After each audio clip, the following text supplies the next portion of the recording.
Direct test 2024 phase 1 का result जो है वो अनाउंस हो चुका है। आपके पास जो मेरिट लिस्ट आया है वो फाइनल मेरिट लिस्ट नहीं है। इस मेरिट लिस्ट के तहत आपको डिपार्टमेंट नहीं मिलने वाला। अगेन एक हमारे पास फाइनल मेरिट लिस्ट आएगा जो कि फ़ेज़ 2 के बाद आएगा, जो कि कंबाइन होगा। बेसिकली वो क्या होगा, बेस्ट ऑफ 2 करके आएगा। वो जो फाइनल मेरिट लिस्ट होगा उसके तहत आपको डिपार्टमेंट मिलेगा। बाकी देखें, जिनके प्रोबेबली मार्क्स 70 प्लस आ गए हैं तो मोस्टली उनकी एडमिशन आप ये समझे कि हो गई है, या इवन 60 प्लस वालों की भी हो ही गई है। बाकी देखें, जो अभी बहुत ज़्यादा खुश हो रहे हैं उनको भी थोड़ा सा सब्र करना है कि फ़ेज़ 2 के बाद जो मेरिट लिस्ट आएगा उसमें देखते हैं कि आपकी रैंकिंग क्या आती है। और जो बिल्कुल ही डिम हो गए हैं उनको भी सब्र करना है कि भाई हो सकता है फ़ेज़ 2 के बाद आपके लिए कोई मौजज़ा हो जाए, आप ऊपर आ जाएँ। एक और चीज़ याद रखो कि अगर आप जो है वो टॉप पर बैठे हुए हो, आप टॉप 10 में हो, टॉप 20 में हो, टॉप 50 में हो, टॉप 100 में हो, तो फ़ेज़ 2 दें, अपनी जो मेरिट की पोजीशन है उसको मेंटेन करें या उसको अगेन जो है वो मज़ीद ऊपर करने की कोशिश करें। सही है। और जो बिल्कुल ही नीचे बैठे हैं, जैसे लेट सपोज 300 पर बैठे हैं, 400 कर ले 500 कर लेते हैं चले, ताकि जो अभी भी सो रहा है वो भी जाग जाए। लेट सपोज आप 500 नंबर पर बैठे हो तो भाई आप जो है वो बड़ा जंप मार सकते हो 500 से 100 तक। याद रखिए ये गैप इतना बड़ा नहीं है। आपको लगता है ना कि मेरा नंबर जो वो 500 नंबर पर नाम आ रहा है और आप में से जो है वो कोई टॉप 100 में ही जाना चाहता है, लेकिन बैठा अभी 300 पर है, 400 पर है या 500 पर है, तो आप 500 से 100 तक जब जाओगे तो उसमें कुछ मार्क्स का ही डिफरेंस आएगा। सेम मार्क्स हैं बहुत सारे बच्चों की, बस कुछ जो है वो क्राइटेरियाज के तहत ऊपर नीचे आपके नाम है। तो थोड़ा सा इम्प्रूव करोगे, अपने आप को जो है वो बेटर बनाओगे, अपनी मिस्टेक्स पर काम करोगे जो आपने फ़ेज़ 1 में की होंगी उन पर काम करो। फ़ेज़ 2 में जो है वो अच्छे से एग्जीक्यूट करो और अपने मार्क्स थोड़े से इम्प्रूव करो। आपका मेरिट नंबर बहुत ऊपर चला जा सकता है। और ये भी याद रखें कि रिस्क ना लें कि मेरा नंबर अच्छा आ गया है तो बस मैं नहीं देता। अगर आपका जो है वो किसी और यूनिवर्सिटी में टेस्ट नहीं है 13 जुलाई के दिन, तो फिर आपको टेस्ट देना चाहिए फ़ेज़ 2 का, ठीक है।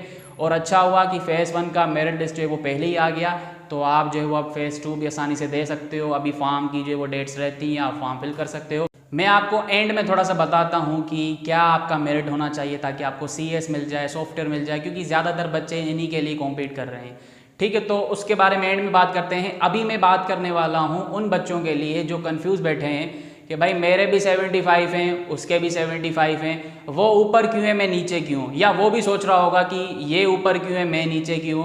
तो जिनके भी मार्क्स सेम है उनका जो मेरिट है वो कैसे बना है, या ओवरऑल अगर हम बात करें टेस्ट के मेरिट के बारे में, क्राइटेरिया के बारे में, तो वो कैसे बना है, तो मैं यहाँ पर आपको बताने वाला हूँ। ये 2023 में सखर IBA ने अनाउंस किया था। याद रखो, मैं जब भी कोई भी वीडियो में बात करता हूँ तो वो दो चीज़ों के ऊपर ही बेस करती है। या तो मेरा ओपिनियन होता है, जो मेरी ऑब्जर्वेशन होती है, जो मेरा एक्सपीरियंस है, जो भी मुझे लगता है मैं उस हिसाब से आपको जो वो अपना ओपिनियन देके बता रहा होता हूँ। या तो जो चीज़ ऑफिशियल होती है, एडवर्टाइजमेंट में अनाउंस हो चुकी होती है, या तो वेबसाइट पर अवेलेबल होती है, वही चीज़ मैं आपको बताता हूँ। मैंने कभी भी अनऑफिशियल बात नहीं की, ना ही मेरा कोई सोर्स है लिंक है एडमिशन ऑफिस में, मैं कभी भी इन चीज़ों में नहीं पढ़ता। मैं आपको हमेशा ऑफिशियल चीज़ बताता हूँ या तो अपना ओपिनियन देता हूँ। तो ये जो चीज़ मैं आपको बताने जा रहा हूँ ये आपकी जो है वो 2023 में सखर IBA ने अपनी वेबसाइट पर अनाउंस की थी, जिसमें साफ साफ आपके पास सीट्स की डिस्ट्रीब्यूशन लिखी हुई है, कितनी सीट्स हैं, क्या है, कुछ पॉलिसीज़ हैं एडमिशन एंट्री टेस्ट से रिलेटेड, और यहाँ पर जो है वो आपका इस तरह का भी क्राइटेरिया लिखा हुआ है। जब आपके पास सेम मार्क्स हैं तो कौन टॉप पर बैठेगा और कौन नीचे बैठेगा, ठीक है।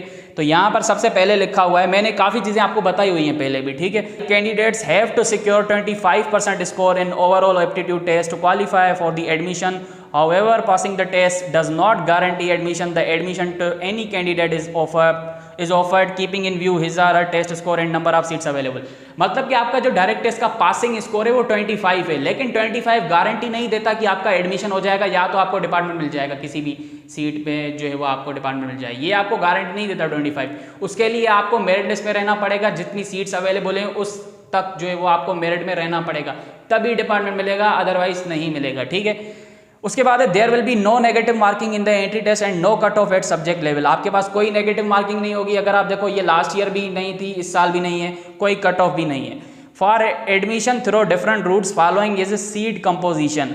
सीट्स कैसे डिस्ट्रीब्यूट होंगी? टोटल आपके पास 100 सीट्स हैं, तो उनमें से हमारे पास for an undergraduate programme 70% seats shall be filled through 0 semester. मतलब कि जो आपके पास 100% सीट्स हैं उनमें से 70% सीट्स जो हैं वो ST/HP और फाउंडेशन को मिलेंगी। ये सबको पता है। ST/HP फाउंडेशन में ये 50-50 होंगी, मतलब कि 35% ST/HP को, 35% हमारी फाउंडेशन को मिलेंगी और हमारी 30% डायरेक्ट टेस्ट को मिलेंगी। सही है। अब यहाँ पर आप ये समझो कि अगर सीट्स हमारी CS की 200 हैं तो 200 में से 70 ST/HP वाले ले गए, 70 फाउंडेशन वाले ले गए और 60 सिर्फ और सिर्फ मिलेंगी डायरेक्ट टेस्ट वालों को। ठीक है, तो इस तरह ये हमारी डिस्ट्रीब्यूशन है। उसके बाद लिखा हुआ है in case if some seat are vacant from above categories. ये मुझे पता है तो मैं आपको बस बता देता हूँ बजाय कि इतनी इंग्लिश पढ़ें। देखें, अगर जो है वो फाउंडेशन और ST/HP से सीट्स बचती हैं तो वो सीधा डाल देंगे डायरेक्ट वालों के लिए। अगर डायरेक्ट से सीट्स बचती हैं, जो कि बचेंगी नहीं, जाहिर सी बात है उसमें बच्चे ज़्यादा हैं, तो वो फाउंडेशन और ST/HP वालों को देंगे। तो यही चीज़ लिखी हुई है बड़े पैराग्राफ में। ठीक है, अब यहाँ पर मेन बात आती है जो कि मैं आपको समझाना चाह रहा हूँ कि आपके सेम है तो आप टॉप पर या बिलो क्यों है। सही है, आपके सामने लिखा हुआ है following criteria will be followed in the direct admission test non engineering programs, मतलब कि जनरल डिपार्टमेंट्स की बात कर रहा है। To determine the merit of the candidates for admission test in different programs, candidates taking the highest scores will be offered the admissions. जिनका भी total होगा स्कोर वो पहले जो है वो एडमिशंस के लिए काबिल होंगे या वो टॉप पर होंगे। ठीक है, in case the total score is same for different candidates then the combined score of English and mathematics sections.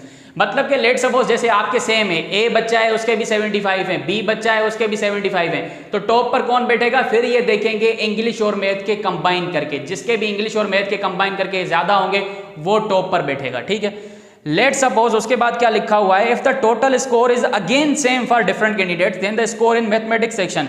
मतलब कि भाई लेट सपोज आपके टोटल भी सेम हो गए, उसके बाद आपके जो है वो इन्होंने इंग्लिश और मैथ के कंबाइन करके देखे वो भी सेम हो गए। अब ये आपके देखेंगे मैथमेटिक्स के मार्क्स। ठीक है, उसके जिसके भी ज्यादा होंगे वो टॉप पर होगा। लेट सपोज आपके जो है वो मैथ के भी सेम आ गए, फिर ये इंग्लिश के देखेंगे। ठीक है जी, इंग्लिश के भी सेम आ गए तो फिर ये आपके IQ के देखेंगे। लेट सपोज IQ के भी सेम आ गए तो फिर ये जाएंगे फर्स्ट ईयर की परसेंटेज के ऊपर, जो कि बहुत ही अच्छा क्राइटेरिया है। पहले आपको पूरी तरह से टेस्ट के ऊपर ही रिलाय रखा जा रहा है। आपको टेस्ट जो आपने दिया हुआ है, जो आपके टेस्ट के स्कोर्स हैं, उन्हीं में से क्राइटेरिया बनाकर जो वो एंड में फर्स्ट ईयर की परसेंटेज पे जा रहे हैं, जो कि बहुत अच्छी पॉलिसी है। तो यहाँ से आपकी बात जो है वो क्लियर हो रही है कि लेट सपोज आपके सेम मार्क्स हैं तो फिर उसके बाद आपके ये मल्टीपल सेक्शंस के जो है वो देखकर आपका क्राइटेरिया बना रहे हैं, आपको उस हिसाब से मेरिट नंबर दे रहे हैं। ठीक है, इसी तरह जो हमारे दूसरे बच्चे हैं जो इंजीनियरिंग प्रोग्राम्स में हैं, लाइक EE में हैं, CSE में हैं, मैथ में, उनका भी यही जो है वो चक्कर है। तो इस हिसाब से आपकी जो है वो मेरिट नंबर बना हुआ है अगर सेम मार्क्स हैं। ठीक है, और ST/HP वालों के लिए, फाउंडेशन वालों के लिए भी यही है कि भाई GPA सेम है तो फिर टॉप पर कौन बैठेगा? जिसके मैथ में ज़्यादा होंगे, वो भी सेम है तो फिर इंग्लिश में, फिर वो भी सेम है तो फिर ICD में, नहीं तो फिर इंटरमीडिएट की परसेंटेज। ठीक है, तो ये मैंने आपको बता दिया जो कि साफ साफ लिखा हुआ है कि भाई अगर सेम है तो फिर किस हिसाब से आपको मेरिट नंबर दिया हुआ है। ठीक है, तो यहाँ पर बहुत सारी चीज़ें लिखी हुई हैं, ये मैं आपको भेज देता हूँ ग्रुप में भी, आप पढ़ लेना चाहे तो। सीट्स भी लिखी हुई हैं इसमें ताकि आप लोगों को आइडिया हो जाए। सब कैंपसेस की भी सीट्स लिखी हुई हैं, मेन कैंपस की भी लिखी हुई हैं, तो ये मैंने आपको क्लियर कर दिया। ये मेरे फाइनल वर्ड्स हैं, इनको ध्यान से सुनना। याद रखो, आपका अभी के मेरिट में कोई भी मेरिट नंबर है, इससे कोई फ़र्क नहीं पड़ता। फाइनल लिस्ट आएगी फेज़ 2 के बाद, वो आपका फाइनल मेरिट लिस्ट होगा, वो ही डिसाइड करेगा आप कहाँ पर खड़े हो। ठीक है, अभी आप किसी भी जगह पर खड़े हो, आपको उसको मेंटेन करना है या तो उसको इम्प्रूव करना है। मेंटेन किस केस में करेंगे? अगर आप टॉप पर बैठे हो, टॉप 10 में बैठे हो, टॉप 20 में बैठे हो, टॉप 50 में बैठे हो, मेंटेन करेंगे। इम्प्रूव कब करेंगे? जब आप 300 में बैठे हो, आप 200 में बैठे हो, आप 100 में बैठे हो, आप उसको मजीद इम्प्रूव करने की कोशिश करोगे। ठीक है, इम्प्रूव क्यों करना है, मेंटेन क्यों करना है? क्योंकि हमें अपनी पसंद का डिपार्टमेंट चाहिए। काफ़ी बच्चों की मेंटलिटी ऐसी है भाई, जब से उनके मार्क्स 55 आए हैं या 65 आए हैं, वो कह रहे हैं कि सर बस मुझे किसी तरह एडमिशन मिल जाए, BAD मिल जाए, वो मिल जाएगा। CS में फॉर्म फिल किया है, अब मार्क्स थोड़े से कम क्या आ गए, कह रहे हैं हमें BAD दे दें। क्यों भाई? हमें अपना फेवरेट चाहिए और वो हम लेके रहेंगे। कैसे? मेहनत करके, टॉप पर आके, अपने मेरिट को बेहतर करके। और कर सकते हो भाई, अभी से भी थोड़ी बहुत प्रिपरेशन करो, अपने मिस्टेक्स पर काम करो, आप टॉप पर जा सकते हो। और जैसे मैंने कहा, गैप बड़ा नहीं है। अगर लेट सपोज अभी आपके 65 हैं और आपका मेरिट नंबर 250 है, तो भाई 75 वाले का मेरिट नंबर 30 है लेट सपोज, तो सोचो 30 और 250 में कितना बड़ा फर्क है, लेकिन मार्क्स का कितना डिफरेंस है? जस्ट 10 का। तो भाई अगर एक ही पोर्शन को भी टारगेट करोगे तो बहुत आगे जा सकते हो। तो टेस्ट सबने देना है अपनी पोजीशंस को मेंटेन करने के लिए, इंप्रूव करने के लिए। ठीक है, ये भी चीज़ याद रखो जो कि अब आप लोग मुझे 10 दिन तंग करने वाले हो कि भाई जो फाइनल मेरिट लिस्ट भी आएगी ना फेज़ 2 के बाद, उस लिस्ट के बावजूद भी आपको गारंटी नहीं होगी कि आखिरी सीट किस मार्क पर जाएगी, आखिरी सीएस की सीट किस बच्चे को मिलेगी, कौन से मेरिट नंबर तक जाएगी, इसकी भी कोई गारंटी नहीं है। ये सारा आप डिपेंड करेगा सीट्स पर। सीट्स आपकी इधर उधर हो सकती हैं, आपकी सीट्स एक्सचेंज भी हो सकती हैं। अगर दो बच्चे लेट सपोज डिपार्टमेंट लेके आ रहे हैं, एक ने सीएस लिया, दूसरे ने लेट सपोज है वो बीबीए लिया। अब सीएस वाला चाहता है कि यार मुझे ये वापस देना है, मुझे बीबीए चाहिए, और बीबीए वाला चाहता है यार मुझे सीएस चाहिए। तो अगर दो कैंडिडेट्स आपस में सेटिस्फाइड हैं तो वो अपना डिपार्टमेंट एक्सचेंज भी कर सकते हैं। लेट सपोज अगर कोई अपना डिपार्टमेंट चेंज कर लेता है तो फिर वो अगेन कॉल करेंगे, आपको बुलाएंगे। अगर कोई ऐसे बच्चे होंगे जिन्होंने डिमांड की होगी कि यार अगर सीएस वाला आ जाए तो हमें चेंज करके दे देना, वरना हमें जो वो यही कंटिन्यू करना है। तो ये जो ट्रिक्स हैं सारी की डिपार्टमेंट अब अच्छा लेना कैसे है, ये सारी मैं आपको बताऊंगा जब हमारा फेज 2 के बाद मेरिट लिस्ट आएगा, जब आपकी डॉक्यूमेंट वेरिफिकेशन होगी। ठीक है, मैं कहीं नहीं जा रहा, मैं आपको मजीद सपोर्ट करूंगा जब तक आप लोगों का एडमिशन नहीं हो जाता। आप लोगों ने बस काम क्या करना है, अपना स्कोर बेहतर करना है, अपने आप को बेहतर पोजीशन में लेकर आना है। ठीक है, और याद रखो आपका मेरिट नंबर कुछ भी हो, आप थोड़ा सा रिलैक्स रखो, और अगर आपके 60+ है तो आपको एडमिशन मिल जाएगा।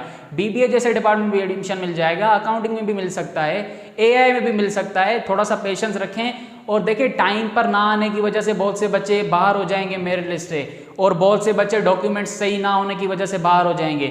बहुत से बच्चे जो है वो फेवरेट डिपार्टमेंट ना मिलने की वजह से छोड़ देंगे अपनी सीट, छोड़ देंगे अपना डिपार्टमेंट। लेट सपोज किसी को सीएस चाहिए, उसको सीएस नहीं मिला, उसको बीबीए मिला या तो बीएड मिला, तो वो अपनी सीट छोड़ देगा।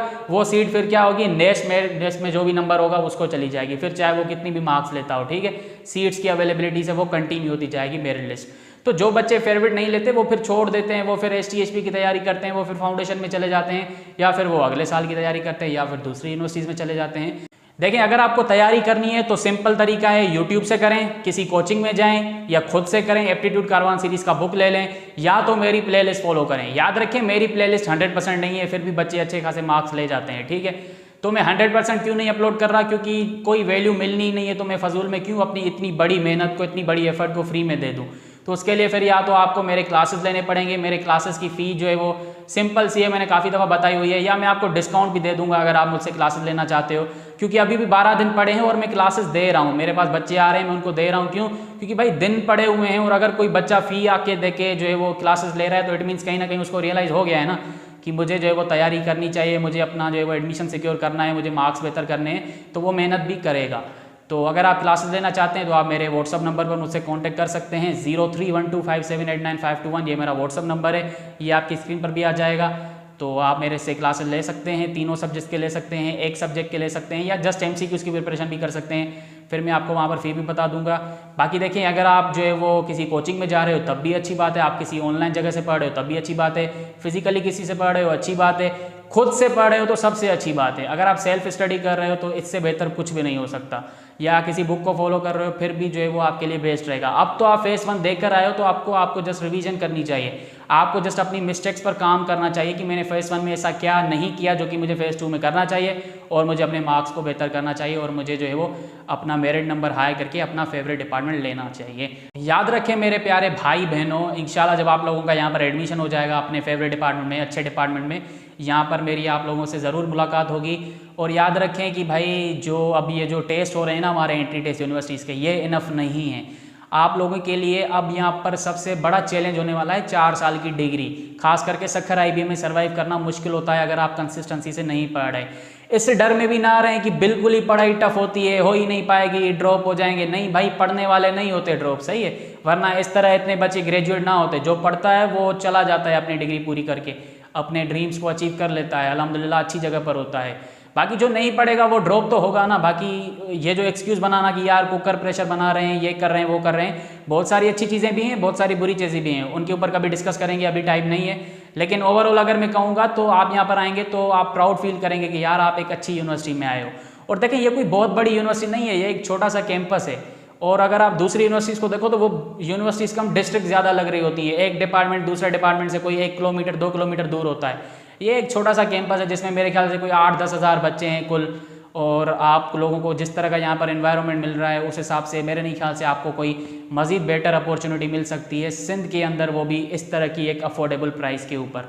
तो मैं ज़रूर रिकमेंड करूँगा यहाँ पर आएँ, अपना एडमिशन सिक्योर करें, और आई होप कि जो भी आपके ड्रीम्स हैं वो यहाँ पर ज़रूर पूरे होंगे।